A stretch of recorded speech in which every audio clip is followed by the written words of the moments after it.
We're in the neighborhood here with me, Dave Lefkowitz, doing the 676th episode of Dave's Gone By. Been great to have you join me and give me thumbs up and love and comments all through the show. Joyce, my wonderful wife, is giving me some more hearts and love. More DGB, she's saying more DGB.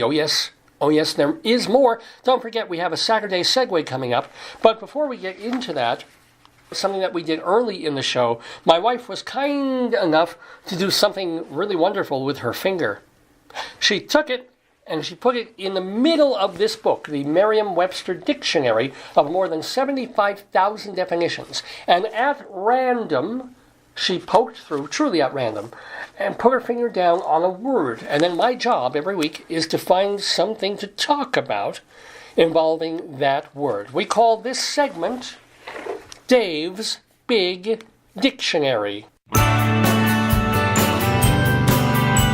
Extra, tell all about it. It's Dave's Big Dictionary.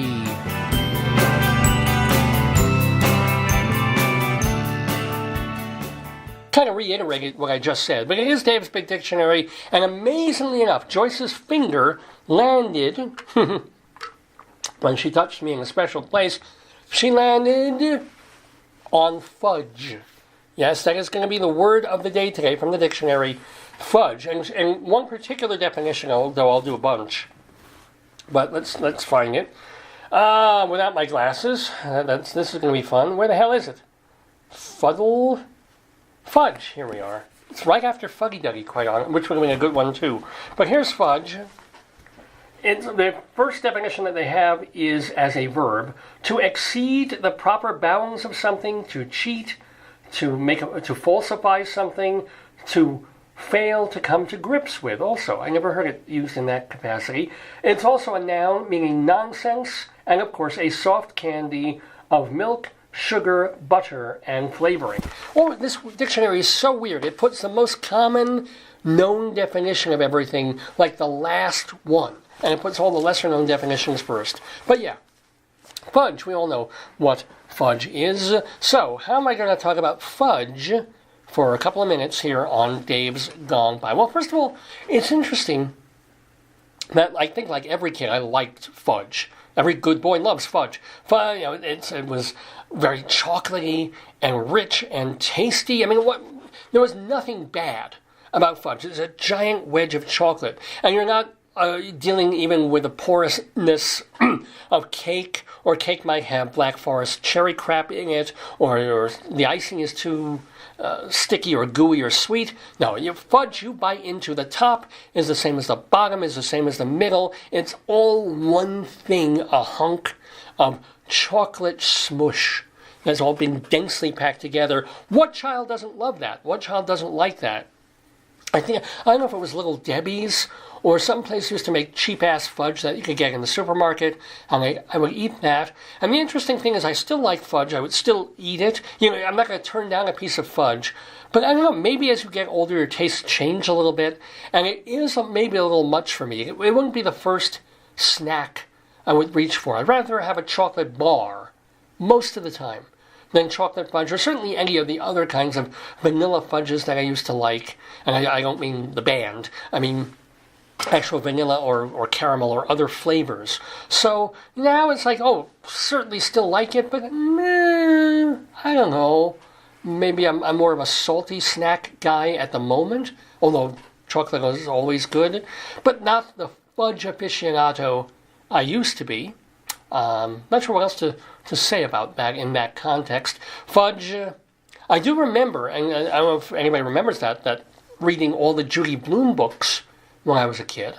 And remember, there was a character called Fudge, which was so cool. And they did even a character and turned him into a series of Fudge books, most of which were already below my grade level when I was reading or post Judy Blume. So I didn't really read all the Fudge books, but I remember it was so cool. Oh my God, there's a guy named Fudge, and he wasn't incontinent, which would have been really, really cool.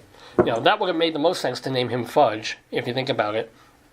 But fudge also means to change something, to kind of hedge on the numbers, to switch things around a little bit, kind of like what Michael Cohen is doing with Donald Trump's taxes, perhaps, to fudge. And then, of course, we get the dirty thing and the packing fudge. And I do remember, of course, and who does not recall from McDonald's, I'm sorry, not from McDonald's, from Carvel, Fudgy the Whale. That was the greatest one. That was the one that seemed to have the most surface area of all the Carvel cakes that they made. Because Cookie Puss was kind of, in sort of this regular mold, even though I think they used the same mold for everything. It was a whale. And whales always seemed bigger than everything else, right? And it was shaped in sort of a different way. So you could have a Cookie Puss or a Cookie Opus or that alien space creature or Fudgy the Whale.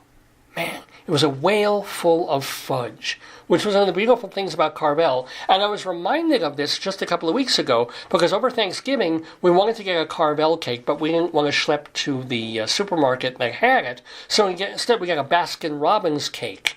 And Baskin-Robbins, one of the nice things, it's got the chocolate crunchies that Carvel is known for, but they also stuffed fudge into the cake, kind of like Fudgy the Whale did. So that was a childhood memory coming back to me of like, aha, oh man, because Carvel, you got everything in the cake, right? You got the crunchy, you got the fudge, you got the ice cream, you got the icing, you got the lettering, you got the little bug parts, because a bit of that is allowed in everything you eat in America. So, just nice to remember Fudgy the Whale as well. And I will get more into this later on when I'm talking about political correctness, but this idea of trying to say, oh, fudge, instead of another word, right? Some genius thought of this, and if only it had caught on. I don't know why it doesn't, It is almost as easy to say fudge as to say the F word. F is quicker. It's got the F and then ends with a hard K, which makes it very powerful. Fudge, you can't just say fudge. Fudge. It doesn't give you that solid, angry that you need, if you slam your hand in a drawer, or if somebody's being a jerk to you on the road and trying to bypass you, or cuts in front of you, or does a turn while you're barreling towards them. Fudge you. It doesn't come out right. It doesn't quite work, But it would have been nice if that had come true. What else was I going to talk about? I was going to talk about something else about fudge growing up, and, now I'm thinking more in terms of saltwater taffy. And I don't want to fudge this segment. Let me read the definitions again to put these kind of back into my head. Because we said it's also about to exceed the proper bounds of something, right? To cheat and to falsify, to fudge data, which is a rather terrible thing. And it's also nonsense, which I've never heard it. I've never, in my memory, heard somebody say, well, this is just fudge. This is, what you have down there, this paragraph is pure fudge. Can't say that that's ever occurred to me to say, or anyone else to hear. Fudge. Oh, man. Every time I go to the word now, because I'm a grown-up, and because we've heard that phrase so much, it's all about, and I will say, without being too disgusting or too adult about this, I was always confused about this. This is absolutely true. I still am, okay? I never quite got whether the three different things, I guess I should just look up in Urban Dictionary, of what packing fudge actually is. Because I've seen it in different ways. I used to think, okay, packing fudge, it was gay men doing anal sex. It's like the guy is stuck us and he's packing fudge. One person is packing the thing into the thing, and that's what it meant. I always assumed that's what it meant, right? And that's what it signified. And then elsewhere I read, not necessarily, packing fudge means if a guy is just sort of well hung, and not that I would know anything about that, but he's wearing very tight pants or tight underpants or briefs or whatever the heck you wear, a thongy thing, and then, he's packing heat, he's packing the fudge in there. I may be making this part up. I'm not sure if that's actually true, but I thought that's another explanation. And then I've also believed that I've heard it, that you're somewhere and you don't have time to get to the bathroom, something that I've experienced and even done theater about, and suddenly you're sitting there and your underpants are full, you are, at that point, packing fudge. So anybody who's listening, anybody who's watching, or anybody who wants to write in, are all those three correct? Is one of them completely my own invention? Is one of them not used at all or was archaic? As yes, the underpants thing, that was only in the 1700s. So I would be curious if you have any ideas about the packing of fudge, metaphorically and analogically. I would love to, or anally, let me know. Dave's Gone By at AOL.com, or just right here on Facebook. Radio Dave Lefkowitz is the page. But yeah, I think I've done fudge up, down, around, and to the middle. Haven't really done anything about fudging numbers or changing things. Let's fudge the outcome.